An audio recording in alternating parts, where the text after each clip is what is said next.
Well, we live in a society which was not designed and is not operated to ensure that people with disabilities can fully participate. We live in a society where far too many of its schools and its university and college buildings and programs are designed on the false assumption that they're only there for students and teachers without disabilities. And when students or teachers with disabilities come along and say, "Let me in," they're viewed as the exception for whom accommodations have to be worked out if we can. We live in a society where our laws are written on the assumption that they are only for people without disabilities. And if people with disabilities find that those laws or the programs operated under them are ones in which we can't fully participate, we're viewed as the exceptions for whom an accommodation can be made, if we can, and if you sue. We live in a society where our workplaces, far too often, our public transit systems, far too often, our public places, our goods, our services, our retail establishments, frankly, everything, our healthcare system, are all designed on the same false and unfair basis that they're only there for people without disabilities. Well, who suffers from this? Ontario has over 1.8 million people right now who have a physical or sensory or mental or learning or intellectual disability or condition, a mental health condition. That alone makes such a situation completely inexcusable and completely unacceptable. But there's more. You see, everybody either has a disability or gets a disability eventually. All you got to do is live long enough, because the natural cause of disability for most is the aging process. The alternative of avoiding the aging process is not one I'd recommend just to avoid acquiring a disability. So ultimately, we are the minority of everyone. Everyone ultimately suffers from the barriers that we face. Some of those barriers are physical, like steps to get into a bus or a schoolhouse or a train. Some of the barriers we face are bureaucratic. Some of them are legal barriers. Some of them are technology barriers. Some of them are just plain stupid barriers. But they're everywhere. Now, the mythology is, oh, they come from the olden days before we knew better. Because, of course, 50 years ago, when we built buildings and designed public transit and so on, back then there weren't yet people with disabilities, right? So it made perfect sense. But we know better now. Now, to some extent we do, but believe it or not, even now we are still building buildings and designing technology and operating programs that have new barriers. It's still going on. And it shouldn't, because it doesn't help anyone and it hurts everybody. So what do we do about it? Well, the good news is these barriers are all illegal. They've been illegal since 1982, when our country passed the Canadian Charter of Rights and Freedoms, which guarantees equality to people with disabilities at the hands of government. And we also amended the Ontario Human Rights Code and passed federal human rights legislation just before, which bans discrimination in the public and the private sectors based on disability. And these laws are good laws. They broadly define disability, they broadly define discrimination, they narrowly define the defenses that an organization can raise if they haven't effectively accommodated a person's disability. But the problem with these laws is that to enforce them, you have to fight one barrier at a time as an individual. And most people with disabilities won't. I know what it's like to bring an individual human rights case. I brought a claim as a blind individual to get the Toronto Transit Commission to announce all subway stops. They have windows on every subway car so sighted people can know where they are. Why not audibly announce all stops so blind people can have the same opportunity? The TTC fought me tooth and nail. First they said, no, we're going to put in automation later. Then they said yes, and then they didn't really do it effectively. Then they said we'd get better, and then they didn't. And then I had to file a human rights complaint, and then they fought me every step of the way, cross-examining me for a full day under oath. I won that case. I won that case in 2005. It's called Lepofsky versus TTC. Around that time, I also asked them to, if you got to announce all subway stops, then surely you got to announce all bus stops for the benefit of blind people, so they too could know where they are. You might think that that's obvious, so did I, but not the TTC. I had to fight Lepofsky versus TTC number 2. I won that in 2007. People shouldn't have to go through this. I can tell you it's not fun.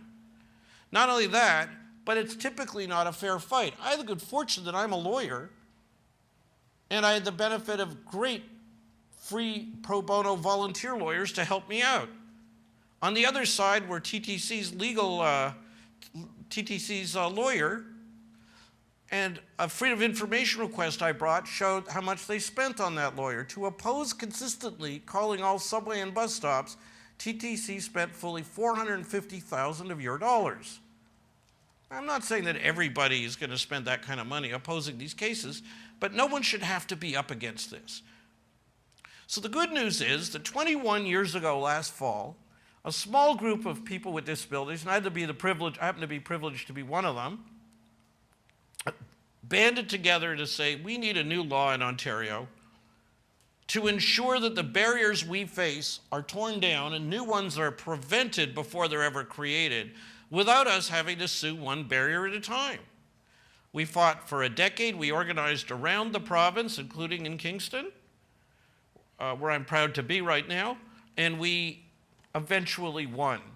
We persuaded one member of the legislature at a time, around the province, all the parties, to eventually unanimously support the passage of the Accessibility for Ontarians with Disabilities Act 2005.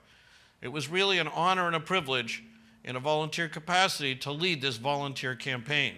And it was people like you at meetings just like this, learning about action tips, that led to the action that led to that legislation.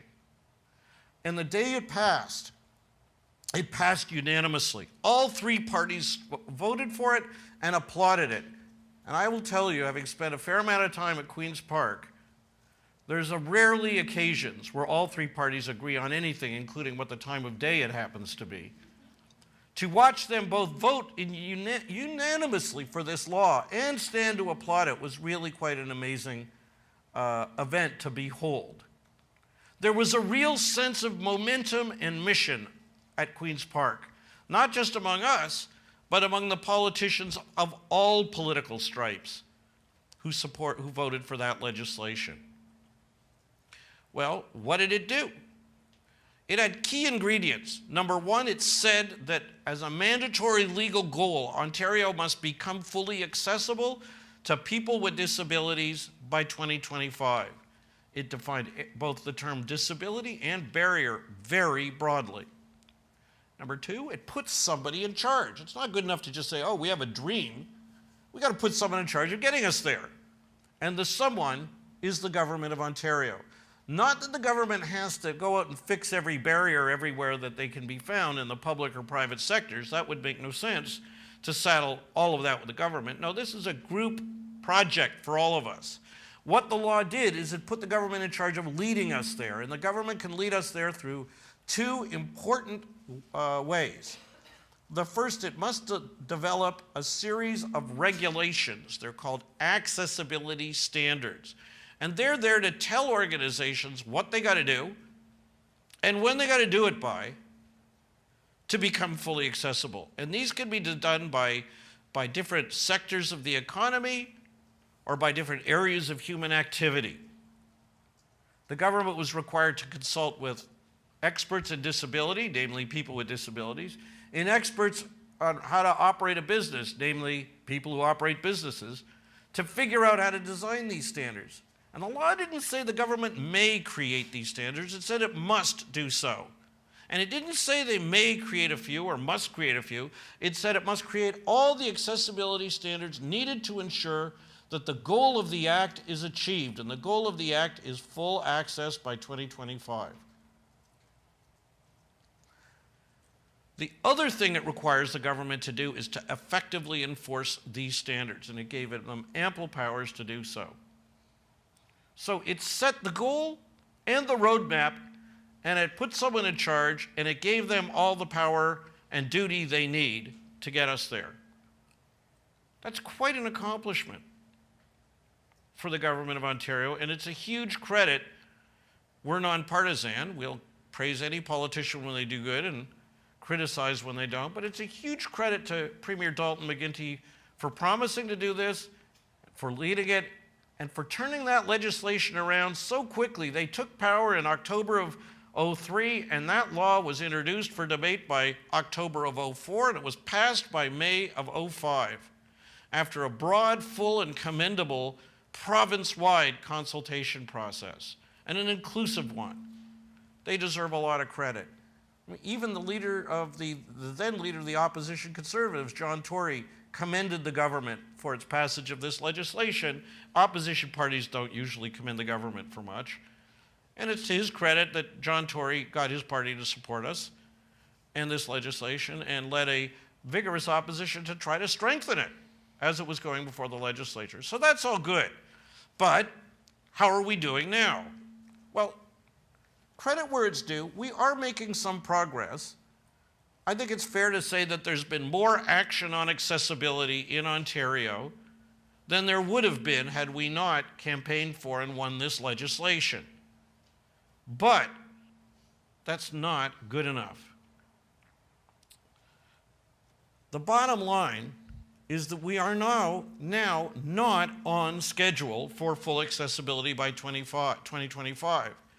The legislation gave us 20 years. There's less than 9 years left. As of last year, when we were halfway to that goal in terms of time, we were not halfway to that goal in terms of progress. Now, don't take my word for it.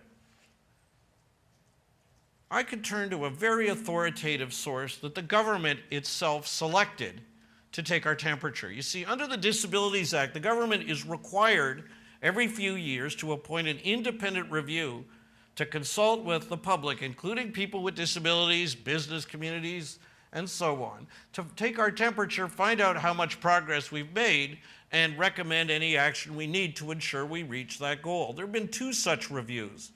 One in 2010, one reported out in 2010, and the other reported out in 2014. And just focusing on the 2014 report, it was conducted, and the government picks who's going to be assessing them. In 2014, and they picked good people for both of them. In 2014, they picked Mayo Moran. She was then the Dean of the University of Toronto Faculty of Law. Bright, hardworking, and dedicated to equality. A great choice. Well, her report, which the government received in November of 2014, and it made public just about under a year ago, last February 13th, politely worded, but is quite a damning report. The upshot of her report is that we are not now on schedule for full accessibility, that while there has been some progress, there hasn't been enough. She said the government needs to revitalize its implementation of this law and breathe new life into it, words that the review in 2010 by the first reviewer, Charles Beer, had also said, and she pointed directly to Premier Kathleen Wynne and said, we need new leadership by the Premier.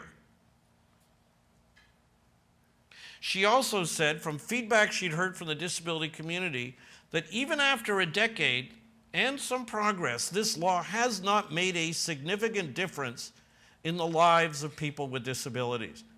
So it's not just that we haven't made enough progress, it's actually not made a significant difference in our lives. And after 10 years, I would respectfully suggest if it had been implemented effectively, it would have made a significant difference. So what's wrong? What's going wrong? What's missing? Why are we behind? Well, I'd like to suggest there's really three reasons. First, the government commendably got to work early, right after 2005, right after the law passed, to develop new access standards, just as it was supposed to. And it picked the first 5 areas to work on. And they were a good choice: transportation, customer service, employment, the built environment, and information communication. And they appointed standards development committees working on several of these at the same time. That's a lot of work, and I commend them for getting it going and for trying hard to make it work with really no experience at this.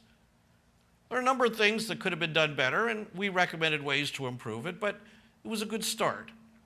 But the standards they passed, if all implemented to the letter, would not ensure that we reach full accessibility in those areas by 2025 or ever. They virtually all deal with preventing new barriers, but virtually do little or nothing to remove existing barriers. And we live in a province full of too many barriers. There are times, and Dean Moran's report emphasized this, they're too vague, unclear, hard for organizations to follow. And we would add, they fall often short of the requirements of the Human Rights Code. So even if you comply with these standards, an organization is still exposed to liability for violating the Human Rights Code. And that's the aim of the AODA, was to ensure that we implement the Human Rights Code without having to sue one bear at a time. So the first problem is the standards they've passed so far, while helpful, are in a number of ways too weak. The second problem is we need more new standards because the existing ones don't cover the waterfront. We've identified 3 that should be the next one being developed, and we've been pushing for them since before 2011. It's half a decade. 1, healthcare accessibility.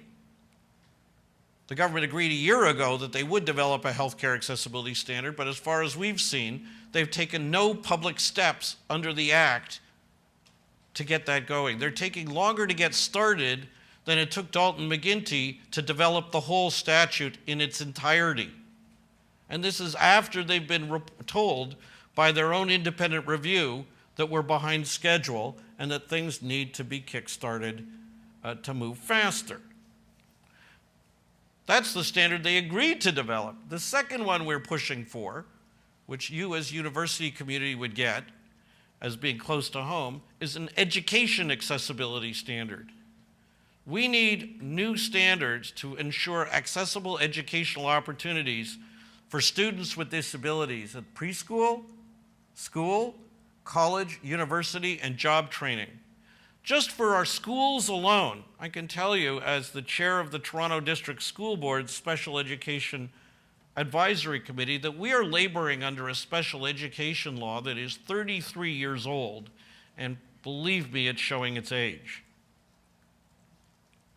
So far, the government of Premier Wynne has not agreed to develop an education accessibility standard.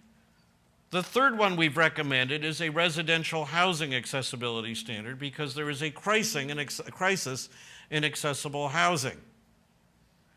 We don't want to require homeowners to have to go retrofit their own homes, but there are measures that could be implemented to help increase our stock of accessible housing to alleviate this crisis before it gets worse. The government has done nothing under the AODA to develop a new standard in this area. But there's a third problem. The existing standards are too weak, insufficient action on new standards, but the third problem is also huge. The government is required not only to make these standards, but to effectively enforce them, because if they're not effectively enforced, they won't be taken seriously. But the government has not been effectively enforcing this legislation. This is not something that is the subject of any dispute. We brought Freedom of Information applications to reveal that for the past 3 years, there has been rampant violations of the Disabilities Act by private sector companies with at least 20 employees. And those are the ones who are required to file audits.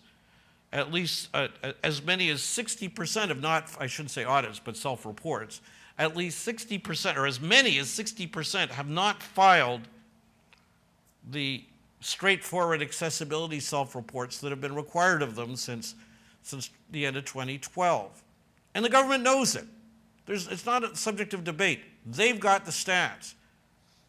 And with that massive non-compliance known to them, the government has taken paltry steps to enforce, and then last February wrote us to announce a one-third cut, more than a one-third cut in the number of organizations it would audit last year.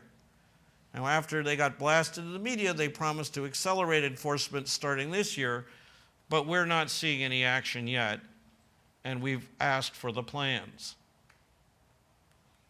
So and the lack of effective enforcement is not because the government's short on money.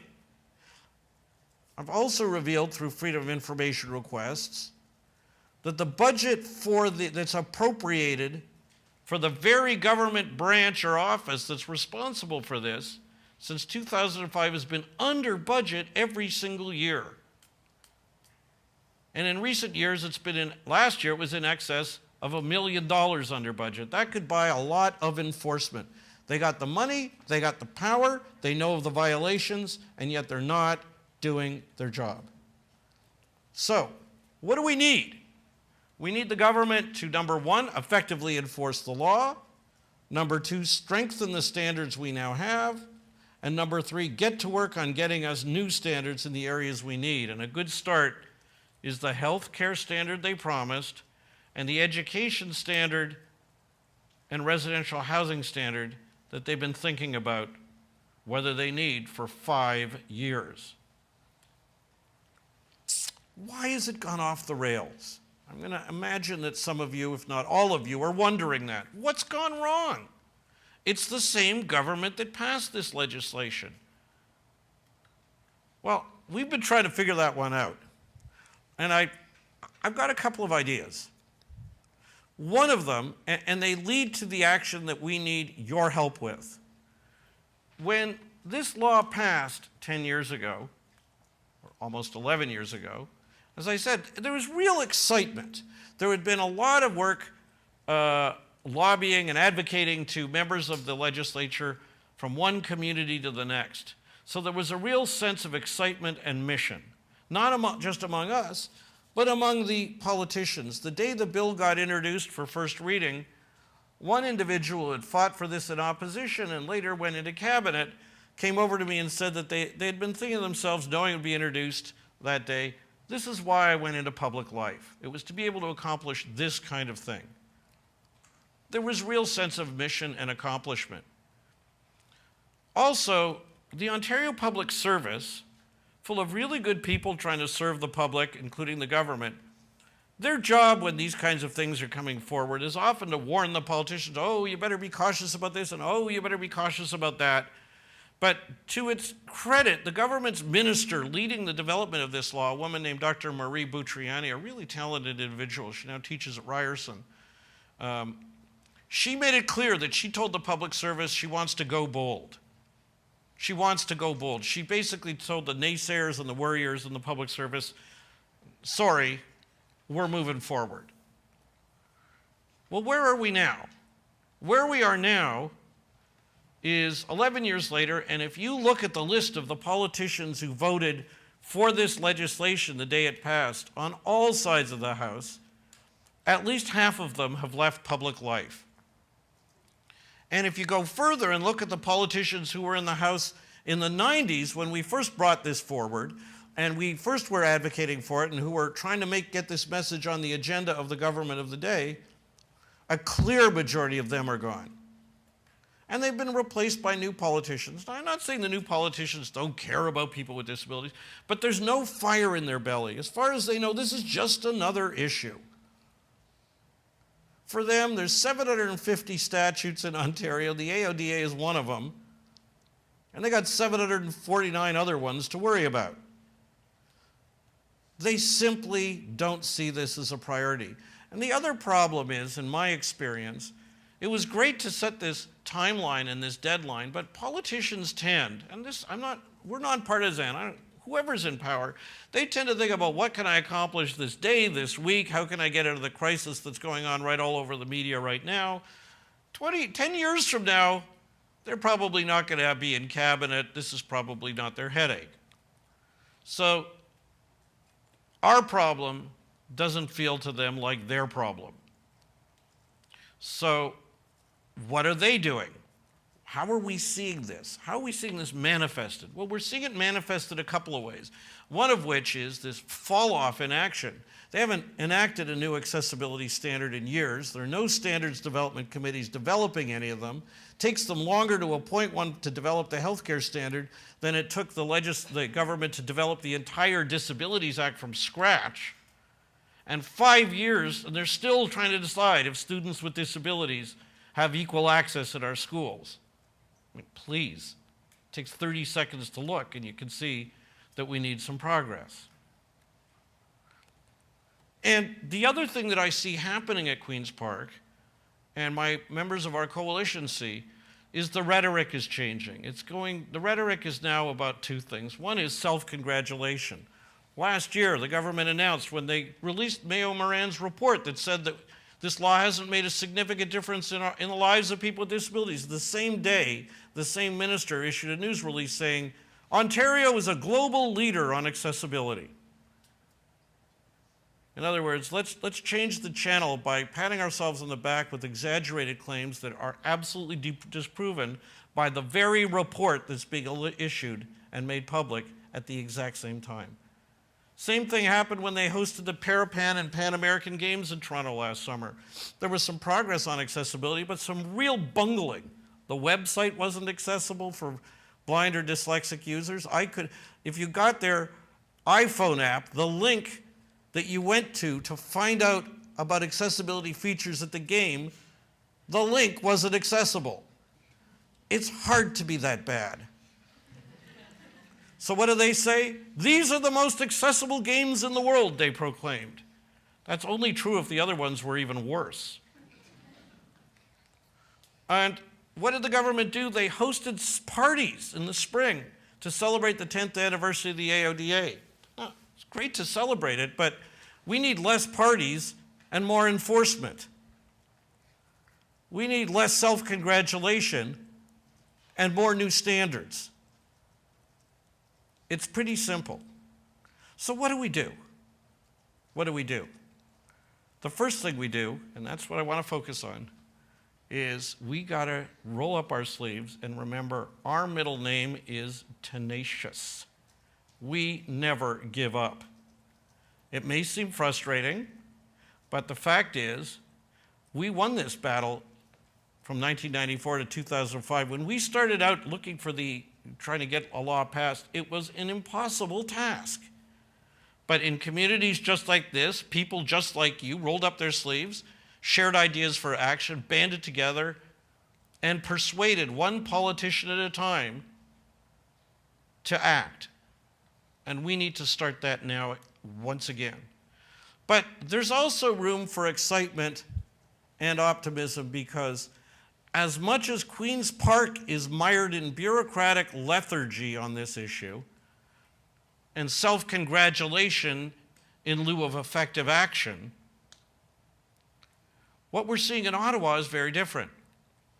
See, we don't just need an Ontario accessibility law, which we need, and we need it effectively implemented. We also need a National Disability Act to cover the areas that the province can't regulate, like federal government services, like banking, like air travel. And the good news on this is using the very same strategies we used back in the 90s, but with the technologies that weren't available then.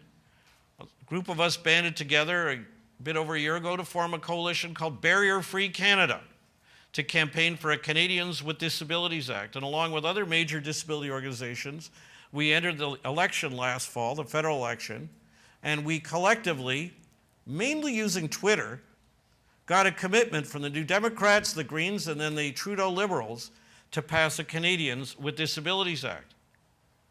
There's a real sense of optimism and momentum on this at the federal level. I have the privilege of serving as the co-chair of Barrier Free Canada, working with other folks within the community and other disability organizations to advance this. We have a new federal minister responsible for people with disabilities, Carla Qualtrough, first time ever. The provincial government doesn't have a minister designated as responsible for people with disabilities, but to its credit, the federal government does.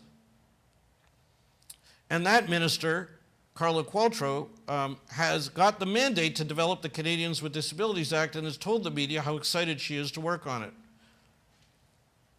So there's a real sense of momentum federally, in sharp contrast to the real sense of lethargy provincially. What do we do? All right, enough of the why we need action. Let's talk about what we need to do. We need to launch a campaign, and we want to start it right here and right now and in Kingston, and we want it to spread right across the province of Ontario, of folks just like you getting our message to your local media and to your member of the legislature. We need our Disabilities Act effectively implemented.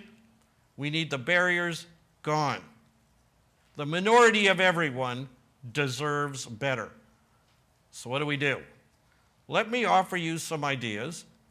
Then I'm going to conclude and take some questions. Then we're going to take a break. And then we want to spend the balance of the time collectively talking about planning for action. What do we need you to do? First, we need you to connect up with us.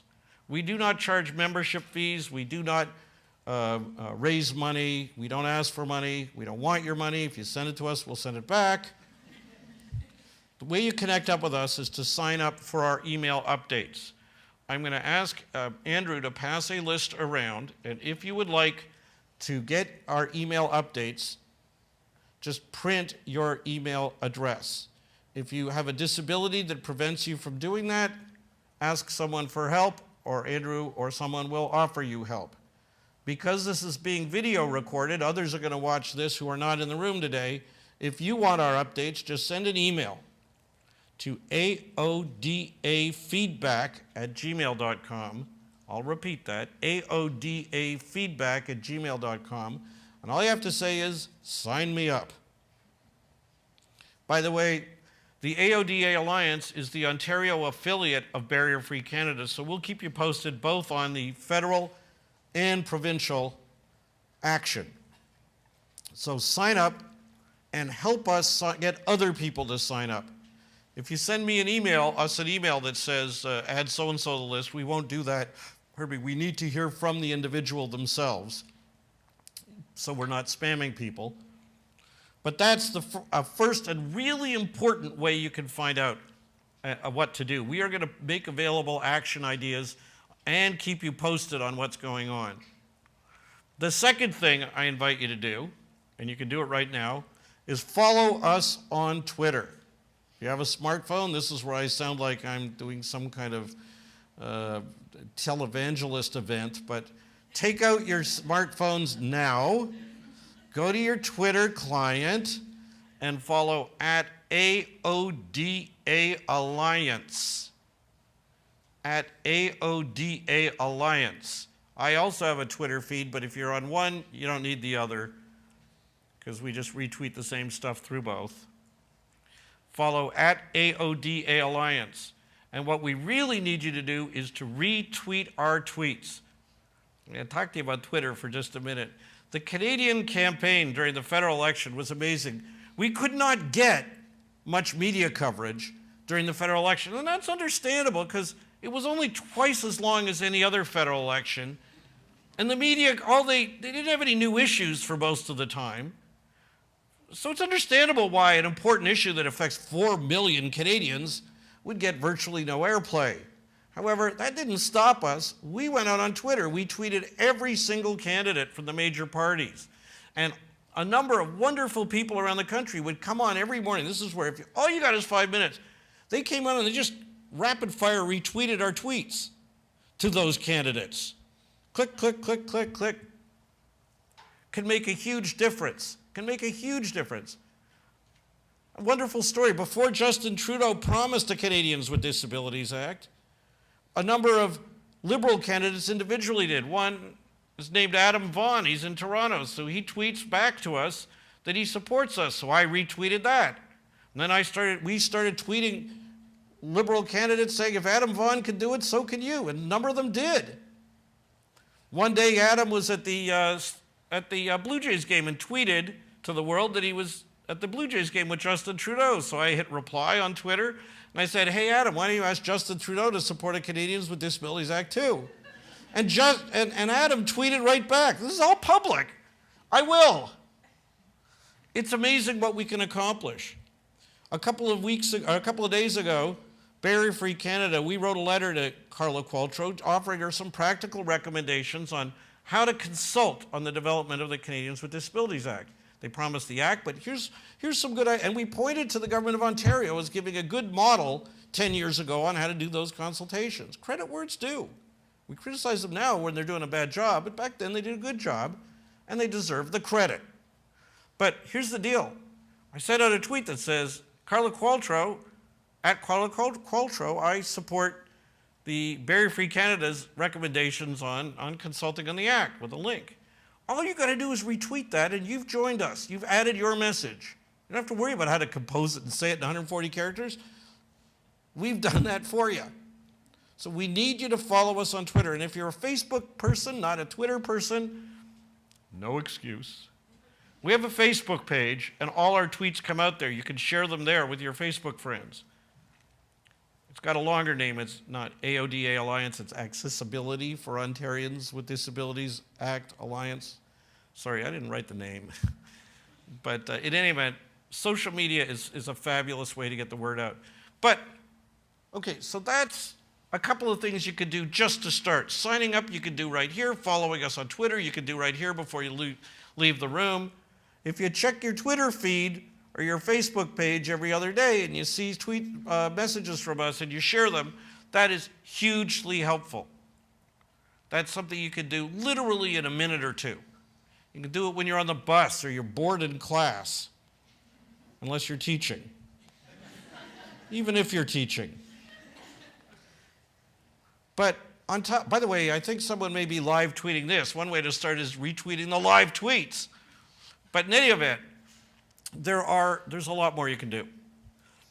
Our goal is to basically build on what we did 20 years ago effectively. So what we've made available, in fact, we made available a year ago, it's up on our website, and we have some copies here, and Andrew can get links to it if you don't, if there aren't enough to go around. We put together an action kit. In just a few pages, it's all you need to know. You've never done political action before, you've never done advocacy before. Everything you need is in those few pages. Use the action kit. If your students, get together with a couple of your classmates. Your faculty or staff, get together with some of your colleagues. Use some of the ideas. You're a member of a community organization, a church, mosque, synagogue. Get your community colleagues active to use our ideas. Everything you need is there. But we really want to focus you on a couple of two really main activities. One of which is getting to your MPP here. And when you go back home to your communities around the province, get back to your MPPs there. But while you're here, you've got an MPP named Sophie Kiwala. We're not picking on her because of any party or whatever. She happens to be the MPP. We need as many of you as possible calling our office, asking for meetings. I mean, separately, individually. The more they hear from people, the better. Go and tell them, the Action Kit gives you all the ideas, about barriers that people with disabilities face, that either you face if you have a disability, or that you've looked around and seen if you don't have a disability, or that affects your friends or family. Tell them you need this act enforced. Tell them we need an education standard. Tell them we need more action. All the action we need is all spelled out on our website, aodaalliance.org, aodaalliance.org. So all the details are available there and in our action kit. But the simple message, we need the government doing more, really matters. And it's important when you talk to an individual MP. I'll tell you what happens. If they know you're coming, they write They email within the government. The email goes back to the ministry responsible for the act. They send them a briefing note. You'll walk in and they'll read a speech about all the wonderful things they're doing. Tell them to put it down. Say, I don't want to hear your briefing note. I want to hear what you're going to do. And the most effective way you can get to them and persuade them is to show examples of barriers.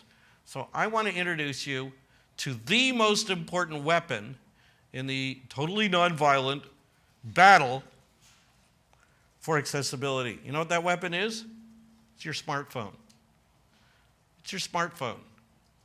And if any of you are younger than me, and I suspect many of you are younger than me, you know way better than my generation how to use them. That's why we need you out in front on this, teaching us how to do it. What we want you to do is to take pictures or videos of barriers in the community. It could be physical barriers, it could be technology barriers, it could be any kind of barriers. And then we want you to tweet them, we want you to send them to the local media, and send them to your MPP.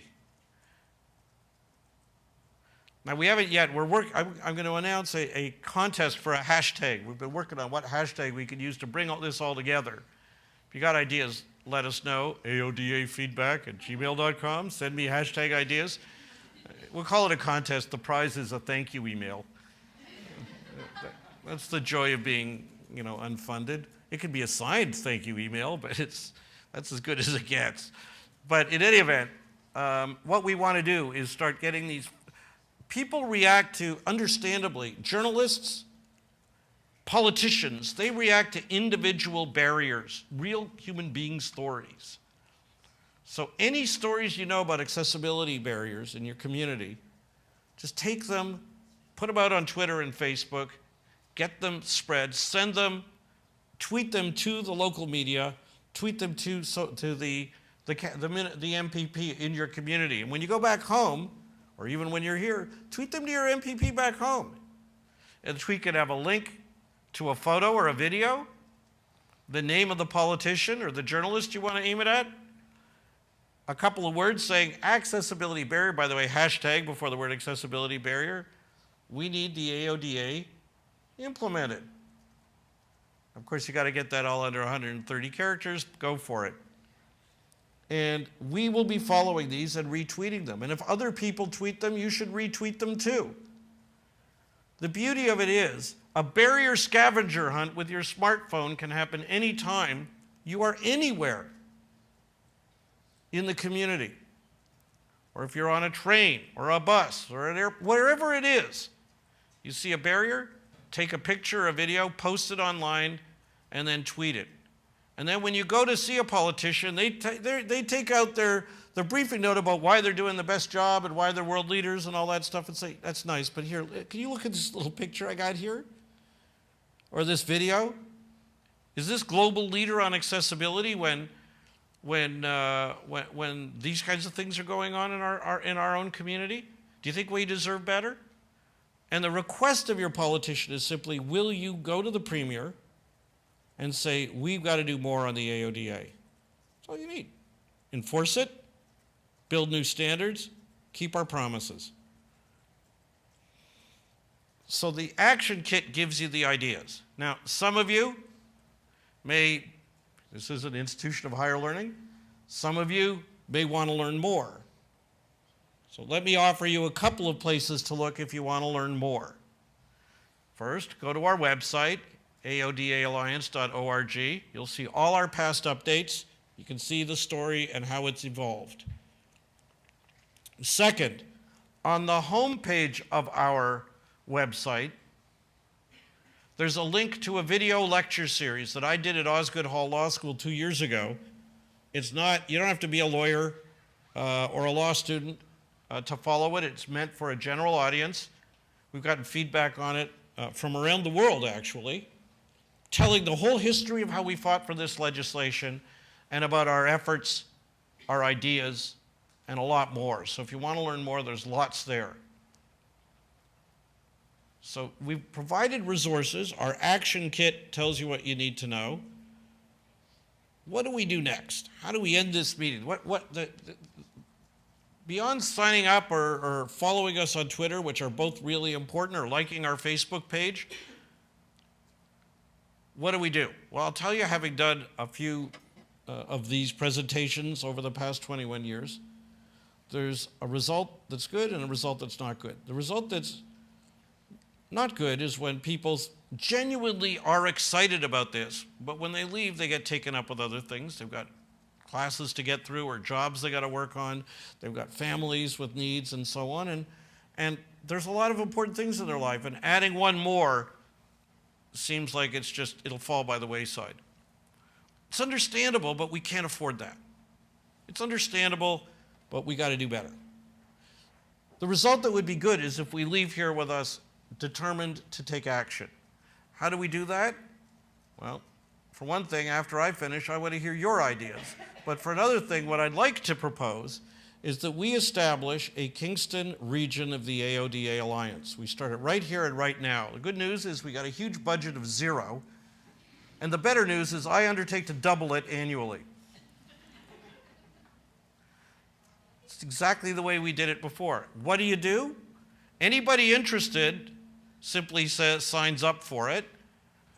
We will ask among you if anybody would like to be on a steering committee, and their aim is to just coordinate action. How often do you meet? It's up to you.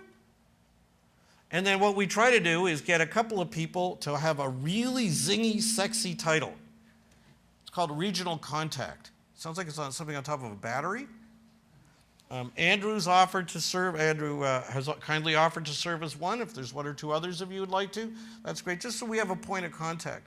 And what this group would aim to do is simply to coordinate action among all of you to help follow up with you to work on possibly doing a barrier scavenger hunt, but in any event, coordinating getting to your MPP and getting feedback from among you, what you've heard, reaching out to your local media, maybe even writing a guest column for your local newspaper, all those kind of steps that are in our action kit.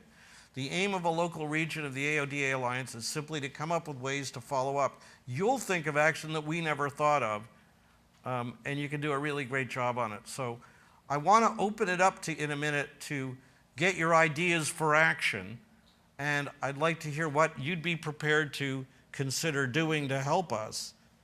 But I want you to also consider signing up to be part of a Kingston region of the AODA Alliance, and consider being a member of a steering group here that can help try to coordinate action. But let me conclude. Let me conclude by saying that it wouldn't surprise me if some of you in your hearts feel like you'd like to do something but feel a bit anxious. I've never met a member of the legislature. They're going to be briefed on what to do, and I don't, this could be a bit intimidating. Some of you may think, if I call the newspaper, I've never dealt with the media before. What if I get misquoted, or I don't know what to say and all that sort of thing? I don't know how to do this advocacy stuff. This Lepofsky guy is up there talking. His coalition's been doing this for years. He's been involved in it. I'm not up to that stuff. I want to let you know in conclusion that it's actually easy, because you already know how to do it. There are 3 rules of advocacy, and it's all you got to know. And the best person who most effectively uses those rules and puts them into action, you've already done. Because the most effective advocate using the 3 rules of advocacy is a young newborn baby. And you were all one once. What are those 3 rules of advocacy? As I list them, picture that newborn baby. Number 1, know what it is that you want to get. Number 2, make your message loud, clear, and simple. And number 3, do not stop till they give you what you're after. Thank you very much for coming this afternoon.